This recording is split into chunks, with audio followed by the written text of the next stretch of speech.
Iran has retaliated and they're attacking Israel.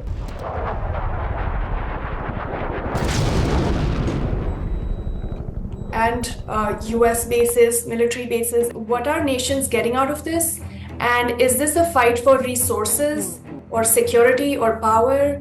It's not US Venezuela or US Iran or Pakistan, Afghanistan, Russia, Ukraine. No. We are looking at the wrong labels. Resources are an alibi. No, they are not fighting for resources. They are fighting for. The fact is, with what is happening to Iran, every country of the world will say it wants an ICBM capable of reaching the US. So it will appear as if they are fighting for oil, but they are not really fighting for oil. Every single country of the world is thinking that way. I don't have a missile that can hit my city, therefore I'll come and destroy all your cities. All right, you can stop somebody from building a missile and a bomb. How do you stop them from purchasing one? Think of North Korea. How did they get the bomb? Did they really have homegrown technology? No, somebody supplied it to them. The answer is so simple. The world needs.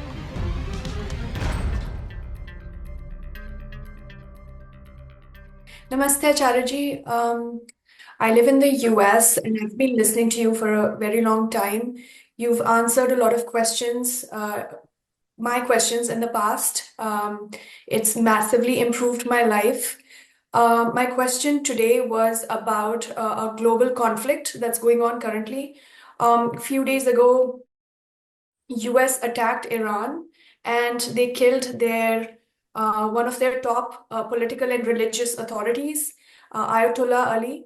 And this guy was a prominent leader in Iran. So now Iran has retaliated and they're attacking Israel and US bases, military bases in the Gulf regions. All of this has come at a time when there's also so much tension right now between Afghanistan and Pakistan. Pakistan attacked Afghanistan last month. There's already tension between Ukraine and Israel, Ukraine and Russia. So my question was about what are nations getting out of this? And is this a fight for resources or territory or security or power? It's not about any of these. There is nothing called a nation as a conscious entity. A nation is a principle. A nation is a principle. It could be a conscious principle, it could be an unconscious principle. Nations were supposed to be very conscious principles that bring conscious people together. Right? Nations were not meant to be divisive principles.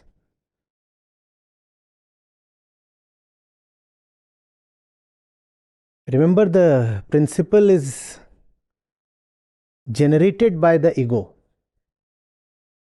The principle has no agency on its own. If the ego wants to remain in dark, it will generate a principle that helps it remain in the dark. If, let's say, these people sitting here, let's say there are 100 people sitting here, if these 100 people decide they want to live in the dark because that's what pleases the ego, they will come up with some concept of a nation that is aggressive, divisive, belligerent, and exclusive. On the other hand, if these 100 people are conscious, then they will come up with a conscious concept of a nation. And that kind of nation can be auspicious for the entire world. So nations don't fight, egos do. It's not US Venezuela or US Iran or Pakistan Afghanistan or Israel and Palestine or that one Russia Ukraine. No. We are looking at the wrong labels. Egos are fighting. And there is a danger in thinking that Russia and Ukraine are fighting. The real belligerent is absolved of his guilt. It appears some abstraction called the nation is at war. Not the nation at war, as simple as that. Human being. Humans are fighting for very primitive reasons. There is nothing sophisticated about all this. The reasons belong to the cave and the stone and the jungle. The reasons have not evolved. Civilizations have evolved. The ego has not evolved, right? Does the ego evolve?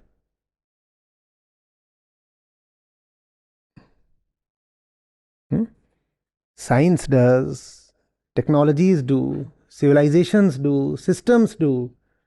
But the ego does not evolve, at least not in a period as limited as, let's say, 2000 or 5000 years. That's too small a period for even the biological ego to evolve. So we fight for the same reasons as the early man did. You said resources. No. Resources are an alibi. No, they are not fighting for resources. They are fighting for identity. Identity. How is it a fight for identity? The ego says, you have to understand this. The ego says, I'm incomplete. I'm incomplete. So what do I need for my completion? Loads of objects. Loads of energy, because energy will help me get more objects. Therefore, I have to fight for oil. Be it Iraq or Iran or Kuwait or Venezuela, when you look at this fight for energy, what is energy related to? The ego's quest for objects, because the ego takes itself as fundamentally incomplete. The subject says, I'm incomplete, I need more and more objects to fill myself up. So it will appear as if they are fighting for oil, but they are not really fighting for oil. They are fighting for identity. Do you get this? Otherwise, when it comes to energy, actually the US is bigger than Saudi Arabia. They need not attack anybody for energy.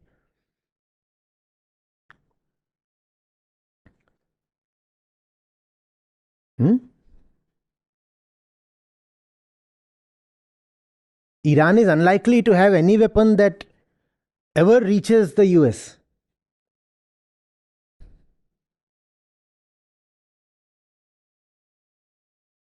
And probably some kind of deal was in the making, where it was being said with the mediation of Oman that Iran would maybe produce fissile material but not stockpile it, and if it can't stockpile it, it can never be weaponized.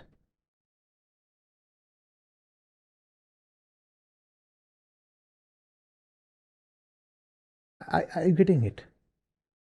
What's at stake? Consumption. I need as much money as possible so that I can consume as many objects as possible. Let me have more and more energy. And Iran does have energy. Therefore, a favorable government is needed in Iran so that even Iran's energy can be appropriated.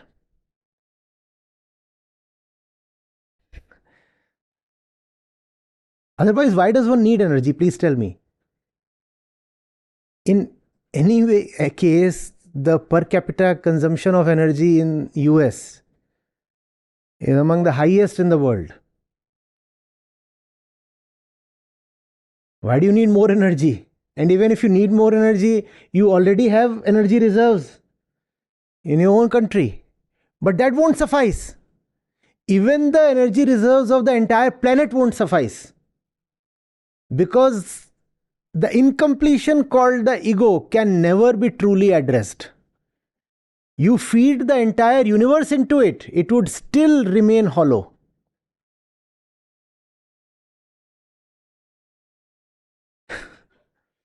And that's why diplomacy, etc., won't work. You don't need diplomacy. You need wisdom. That's why deals won't solve the problem. That's why these foreign ministers and bureaucrats and mediators and ambassadors and embassies,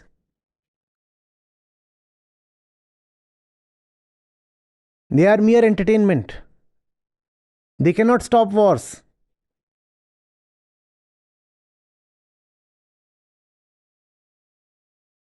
What you need is wisdom. What we need is the ego looking at itself. But we love to entertain ourselves, right?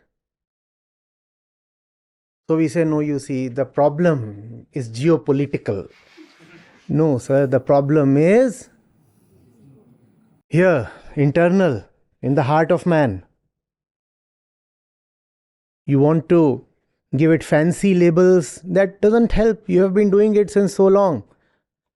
All that remains is a full-blown nuclear war. And after that, nobody will remain to deceive himself. The ego's proposition is keep deceiving yourself till you are blown up in a nuclear catastrophe.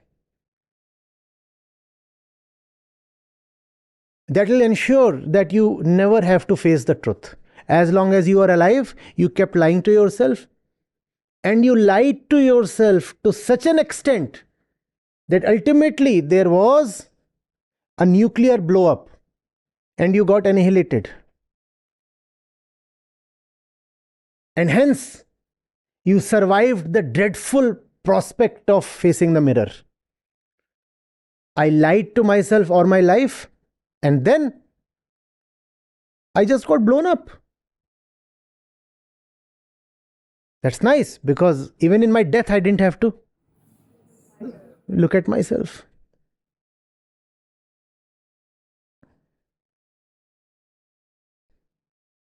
These world leaders, you are glorifying them with fancy names and titles. They are kids. They are kids. They are not even proper representatives. When it comes to level of consciousness, most of them are below the average level of their own electorate. I do not believe the average American is as dumb.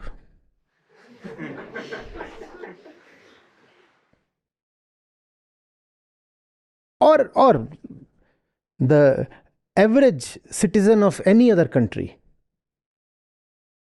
It's not as if the leaders represent even the average.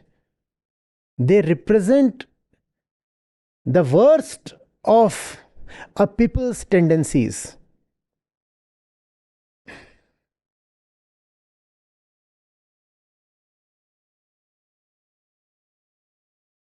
Ego, the fundamental error.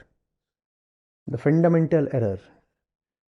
fundamental lack of understanding of who the human being is.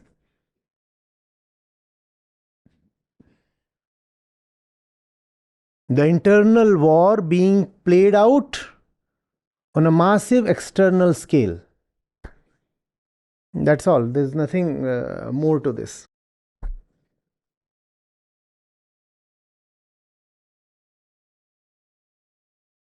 I am somebody.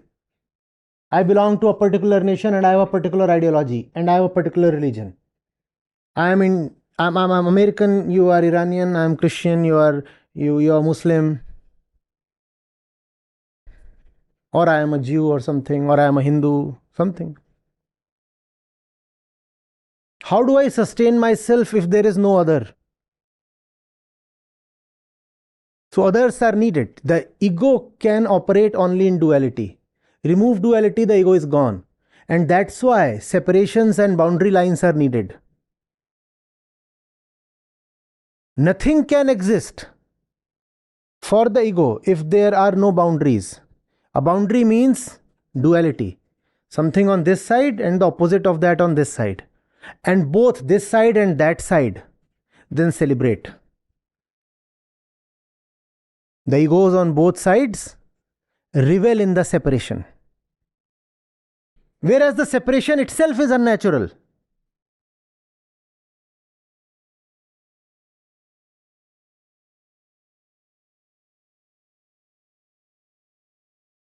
I look at the coverage of all these global wars and I could have laughed at it. Actually, it's amusing. But the thing is, lives are being lost. And that tragic aspect prevents me from laughing at it. But it's also childish.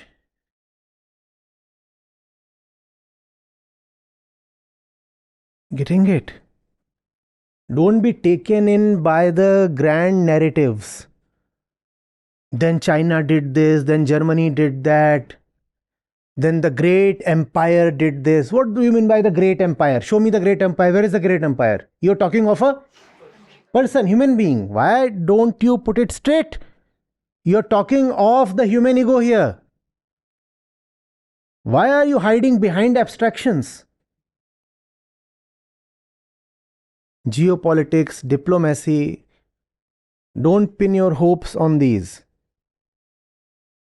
These will not succeed.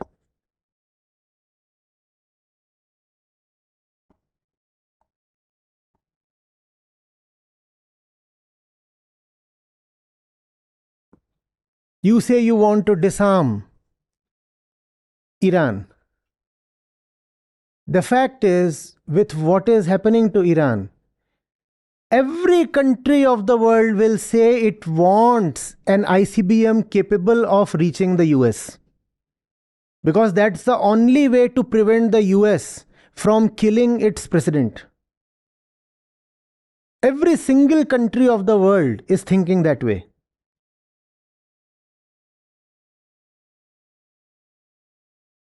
Because what's being displayed is the rule of might.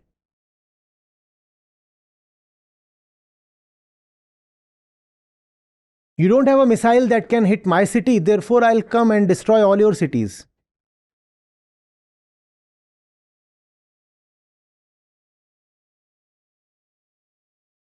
Your guilt is that you don't have a nuclear tipped ICBM. That's your offense. So you can imagine, that's the thinking going on in the strategic think tanks in most capitals of the world today. How do we also procure a nuclear tipped ICBM? Because otherwise we are also unsafe. That's how the ego on the other side would think now. You're trying to disarm Iran? No. All countries will now want to arm themselves to the teeth.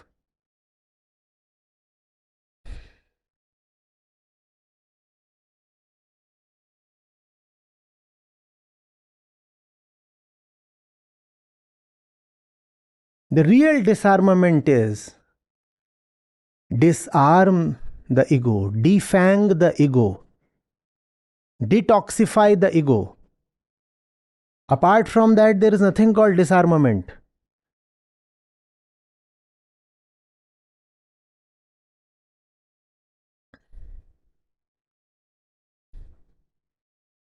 All right, you can stop somebody from building a missile and a bomb. You can stop them from building a missile and a bomb. How do you stop them from purchasing one?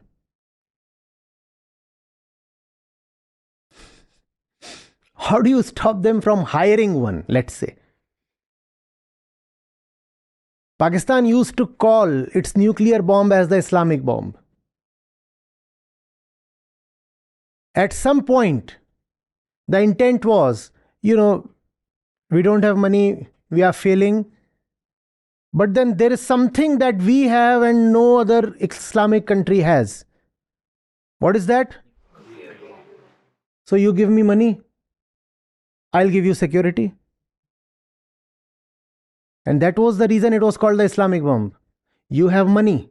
The Islamic world has petrodollars, energy, money, job opportunities. You give me all this. And in return, I'll put you under the nuclear umbrella. That didn't quite materialize, that's fine. But that was the thinking at some point in the 90s and the early years of this century. The Pakistani nuclear umbrella for the entire Islamic world. So you can stop a country from manufacturing a bomb. You cannot stop a country from trading it or leasing it or something. The ego will try to find a way to get around the obstacle, right?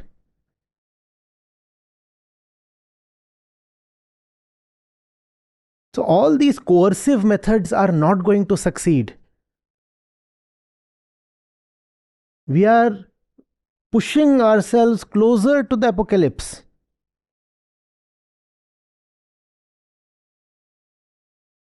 Think of North Korea. How did they get the bomb? Did they really have homegrown technology? No, somebody supplied it to them. And the thing is that the US won't attack them so readily.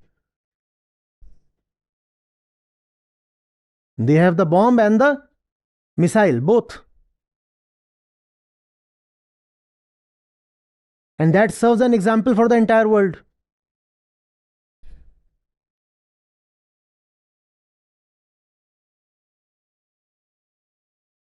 The ego trades in power.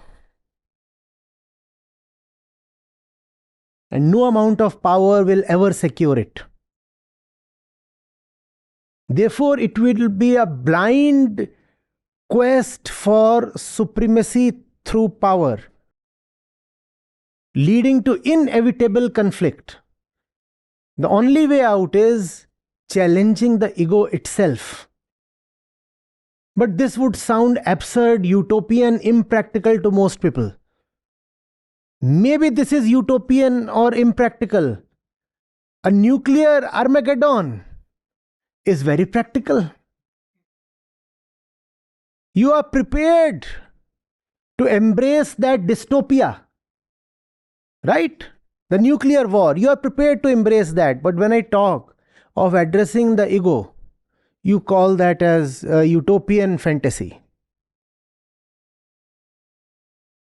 And if this won't work, tell me what else would. Do you have an alternative?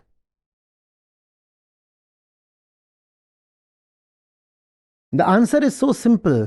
The world needs education.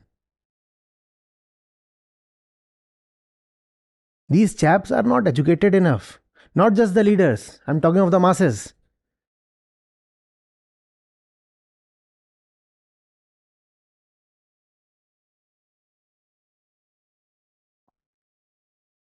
Inner education, education of the self.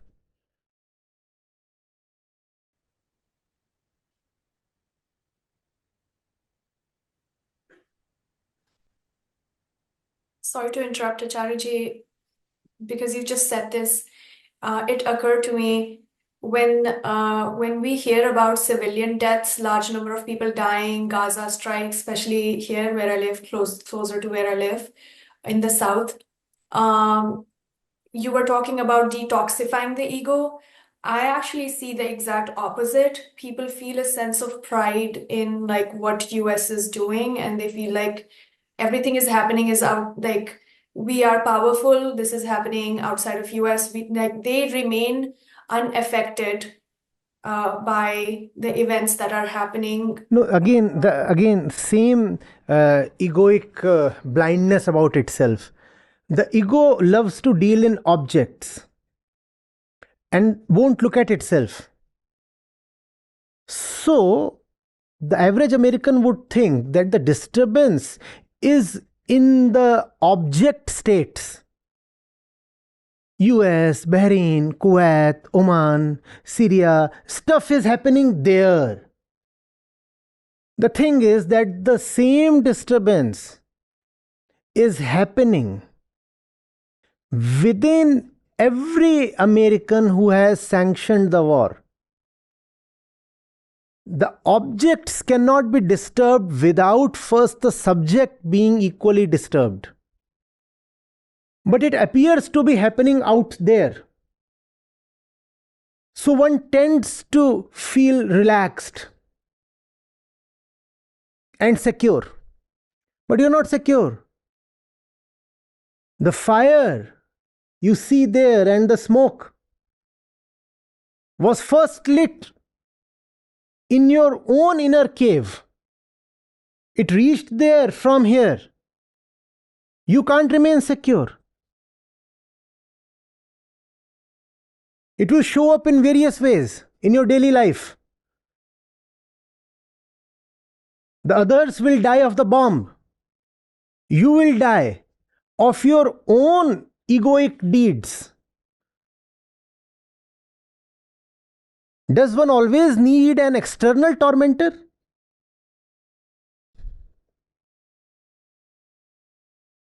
Does one always need an external enemy? So the people out there will die because the external enemy bombed them? And you will live assaulted and suffering because you are bombing yourself from the inside.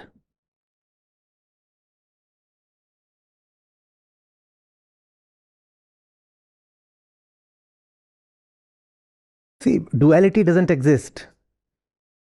You cannot burn your neighbor's home and rest in peace. As simple as that.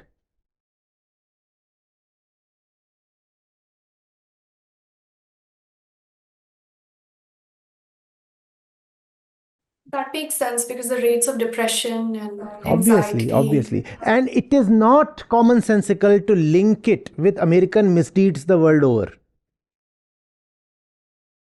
If you have an epidemic of mental disorders in the US, it doesn't seem intuitive to link it with what America has been doing all over the world over the last several decades. Right?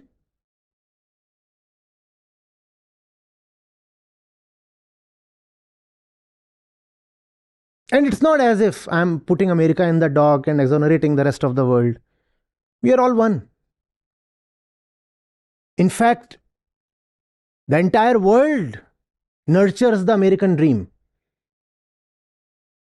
The entire world dreams to be like America.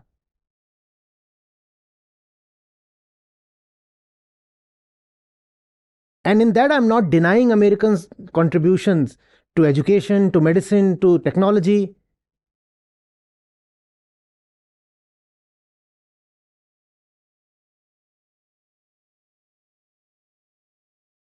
But when it comes to the ego,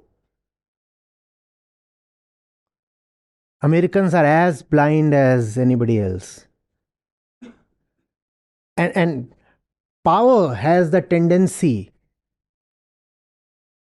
to turn the semi-blind into totally blind.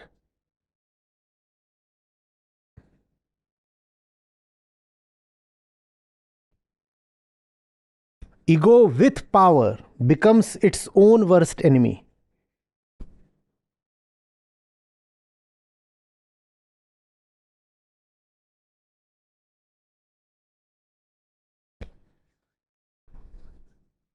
My name is Saloni. I live in US and I keep asking Acharya so many questions. Today also he answered my question that I had for a very long time. My key learnings from today's session was the ego lives in imagination. That made so much sense to me because I do see that on a daily basis.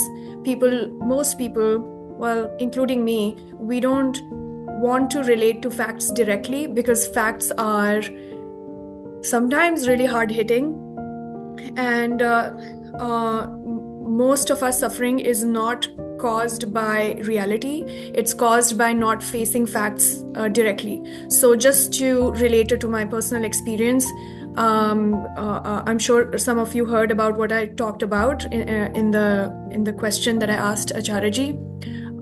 He said something about everything that the US is doing to the outside world is also causing a fire within. And I do see that amongst my friends and people I know here.